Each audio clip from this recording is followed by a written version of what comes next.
Dans l'actualité, ce soir, retirer définitivement les enfants de la chaîne de valeur de la filière coton, notamment dans les champs. C'est l'ambition affichée par l'Organisation internationale du travail OIT à travers un projet lancé hier dans la cité de Bafouilly. Dans cette aventure contre le travail des enfants, l'Union européenne et la coopération allemande se joignent à l'OIT pour une lutte encore plus efficace. Lancement des travaux en début de journal. Pendant ce temps, les élèves en classe de première des lycées scientifiques de Ouagadougou et Bobo-Dioulasso, eux, renforcent leurs capacités en mathématiques et autres matières scientifiques. Depuis hier, ils prennent part à la toute première édition du camp scientifique qui va les préparer à faire face à l'examen du baccalauréat, session 2022. Plus de précisions dans quelques instants. Voilà, c'est la une du 19h sur les antennes de la RTB. Bonsoir à tous et merci d'être au rendez-vous de l'actualité. Cela dit, l'Organisation internationale du travail, l'Union européenne et la coopération allemande unissent leurs efforts dans le souci donc de lutter contre le travail des enfants dans les champs de coton. C'est à travers donc le projet CLEAR lancé hier à Gawa que ces partenaires du Burkina Faso envisagent de retirer définitivement les enfants des champs de coton dans la filière de coton. Et ce n'est pas tout, le projet envisage également former ces enfants retirés des champs dans divers métiers. On en sait davantage avec Elvis Tuina et Lambert Soma. Selon les données du Bureau international du travail, 1,6 million d'enfants sont en situation de travail au Burkina. Dans la région du Sud-Ouest l'an dernier, 2442 enfants ont été répertoriés dans les champs de coton. Afin d'offrir de meilleures perspectives à ces enfants, le projet CLEAR est lancé. Il s'agit d'éliminer le travail des enfants et le travail forcé dans la chaîne de valeur du coton, du textile et de l'habillement. Il y a des actions qui ont déjà été menées contre le travail des enfants dans la région. Donc le projet s'appuie sur ce qui a été déjà fait pour essayer aussi de renforcer l'action et aussi donner des alternatives. La mise en œuvre du projet CLEAR est assurée par l'association Nobiel, qui veut dire en langue djan, une seule voix. Il s'agira de sensibiliser tous les acteurs de la filière coton et de former les enfants retirés des champs dans 4 domaines. Il s'agit des unions des producteurs de coton là que nous allons impliquer dans la sensibilisation et nous allons identifier au moins 250 enfants que nous allons retirer et puis former. On a 4 métiers de courte formation, la formation en électricité solaire, en savonnerie, la teinture et la formation aussi à l'élevage des petits ruminants. Pour atteindre les objectifs fixés, le coordonnateur demande l'implication effective de tous. Le projet CLEAR est cofinancé par l'Union européenne, la coopération allemande et l'Organisation internationale du travail. Elle aussi, elle fait de la défense des droits des enfants son cheval de bataille depuis des décennies au Burkina Faso. Il s'agit là de l'ONG Plan International, un autre partenaire du Burkina. La semaine écoulée, les responsables et acteurs de mise en œuvre des différents projets et programmes de plan se sont retrouvés à Coupéla pour dresser un bilan annuel et se doter d'une stratégie pour 2022. On en sait davantage avec Jean-Paul Kiendga et Bernard Diasso.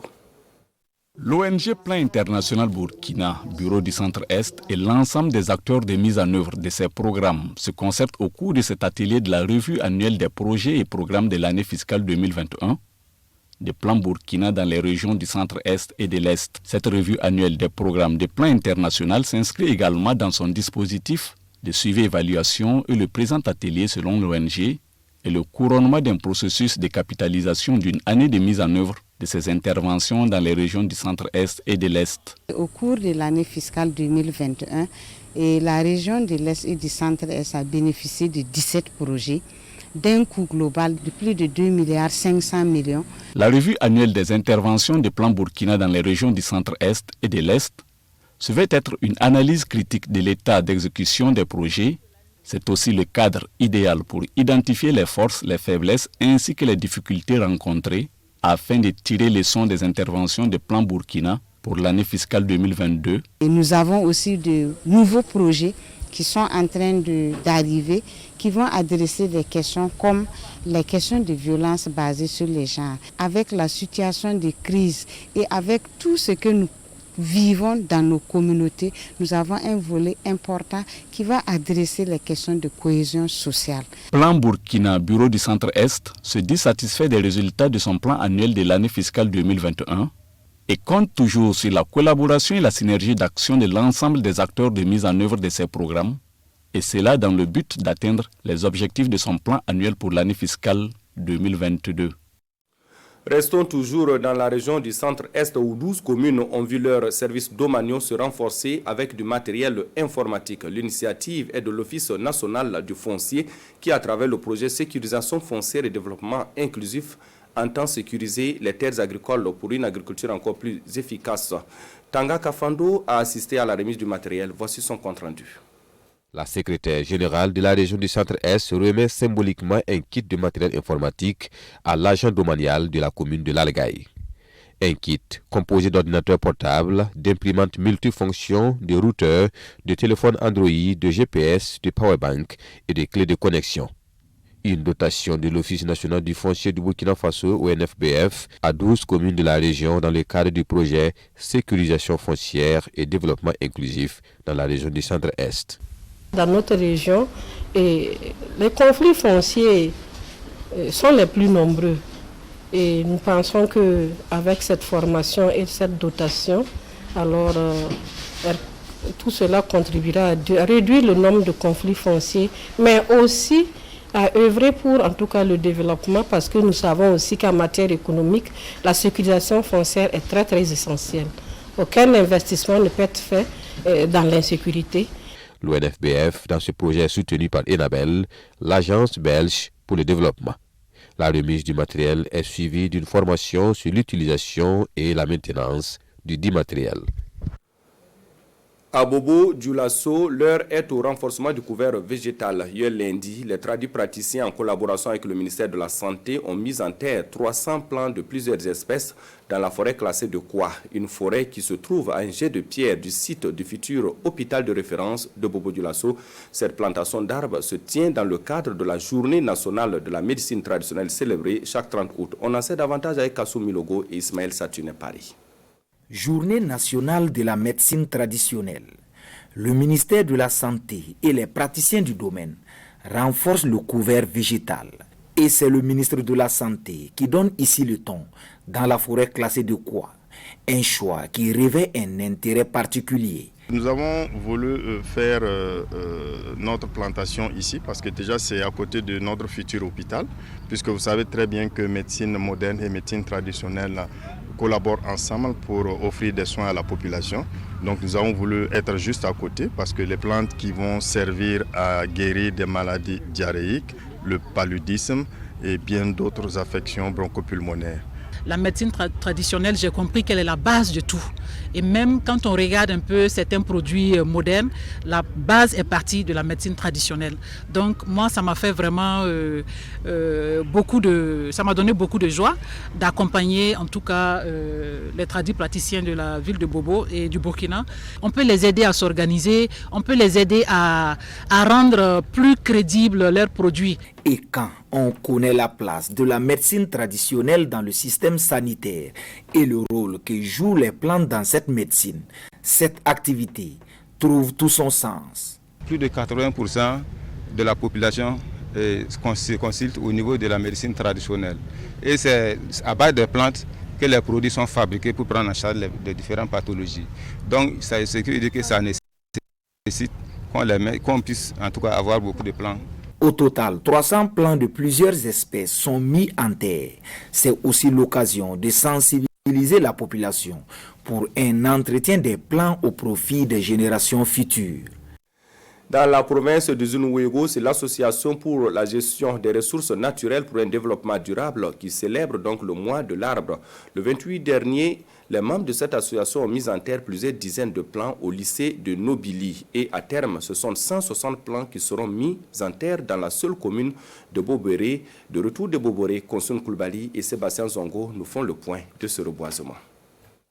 L'Association pour la gestion des ressources naturelles pour un développement durable apporte sa contribution au renforcement du couvert végétal de la province du Ganzourgou, région du centre-sud.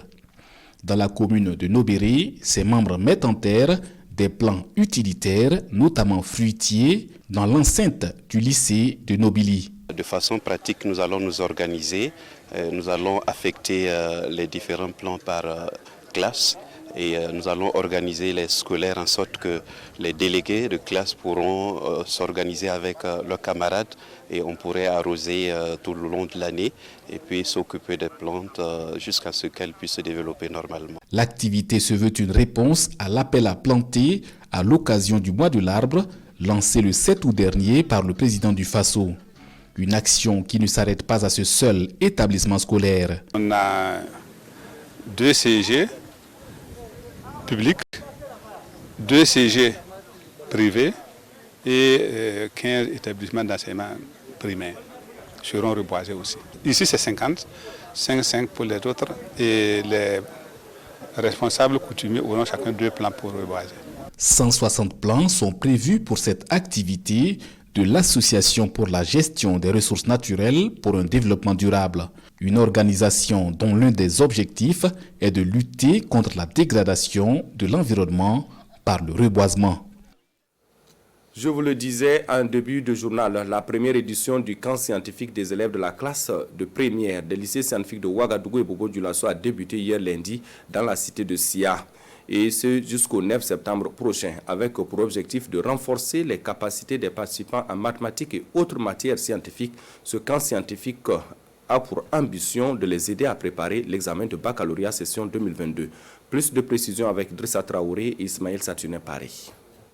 Ici, les élèves des lycées scientifiques nationaux de Ouagadougou et de Bobo-Dioulasso de la classe de première. Au nombre de 100, ils prennent part à la première édition du camp scientifique Bobo 2021. Un cadre d'apprentissage pour ces jeunes apprenants, mais aussi une manière de mieux les préparer pour la conquête du baccalauréat l'année prochaine. Ça devrait pouvoir vraiment aider les élèves à mieux comprendre et à mieux apprendre. Ça pourrait à la suite améliorer les résultats scolaires en fait, notamment en terminale. Dans le programme du chef de l'État, c'est une orientation du système éducatif vers l'enseignement, plus d'enseignement des mathématiques, des sciences et de la technologie. Parce que quand on regarde dans notre système éducatif, il y a vraiment un déséquilibre criard entre tout ce qui était enseignement général, enseignement littéraire et les enseignements scientifiques et technologiques. Pendant une dizaine de jours, les participants vont bénéficier de plusieurs activités pédagogiques, dont les cours de soutien et de renforcement de capacités dans plusieurs disciplines scientifiques. Il s'agira aussi pour eux d'être en immersion dans certaines unités industrielles de Bobo-Dioulasso. On voit des choses à l'extérieur, mais quand on a des contacts directs avec ces scientifiques, ça les motive davantage et ça va donner l'occasion véritablement de faire des manipulations aussi en laboratoire. Souvent, il y a la peur des maths et nous voulons, en tout cas à travers cette formation, les encourager en tout cas à affronter les maths avec plus de volonté, plus de courage. Ce camp scientifique s'inscrit dans le cadre de l'initiative mathématique en Afrique subsaharienne, une initiative soutenue par la Banque mondiale à travers le projet d'amélioration de l'accès et la qualité de l'éducation. Pour cette occasion, le professeur Khalifa Traoré ne manque pas de partager son parcours et son expérience de mathématicien avec les campeurs et campeuses. Question de les exhorter à plus de travail. Bon camp à toutes et à tous, et c'est la fin de ce rendez-vous. Merci d'avoir été des nôtres. Prochaine escale de l'actualité sur la RTB, c'est tout de suite à 20h avec Rudy Bini Ouattara. Bonsoir et bonne suite de programme.